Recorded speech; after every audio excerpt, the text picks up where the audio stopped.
केन्दुझर जिला जोड़ा पौरांचल में मांकड़ आतंक मांकड़ कामुड़े सात जनरू अधिक आहत होती गतकाली एक मांकड़ सेठारे आतंक खेलाई मांकड़ कामुड़े 7 जनरू अधिक आहत है तलक हटिंग शास्त्रीनगर एवं बिलेपदा आदि अंचल में मांकड़टी उत्पात करुच्ची घरे पशि लोक गोड़े गोड़े कामुड़ा लोके अभियोग कर गतकाली सन्ध्या तलक हटिंग अंचल में मांकड़टी 5 जन को कामुड़ी आहत करथिबा बेले आज सकाळु पुणी 2 जन को कामुड़ी रक्ताक्त करथिबा जଣା पड़िछि भୟରେ लोके ठेंगाबाड़ी धरी मांकड़ को जगिवाई बाध्य होती जहां नहीं लोकों मध्य असंतोष वृद्धि पाउछि वन विभाग मांकड़ को तुरंत धरी जंगल में छाड़ापी लोके दाबी करछन्ति।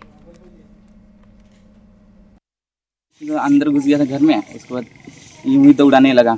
कमर में और पैर में। इसको जंगल में छोड़ देना चाहिए था, ऐसे परेशानी कर रहा है सबकी को। तो संध्यारू मु देखिया पाउछि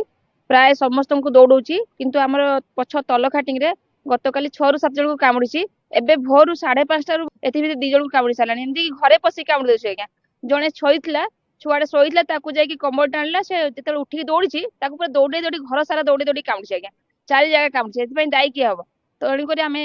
जंगल प्रशासन को आमे निवेदन करछु आसी केमिति वन्यजंतु को उद्धार करी नै जंगल छाडी दंते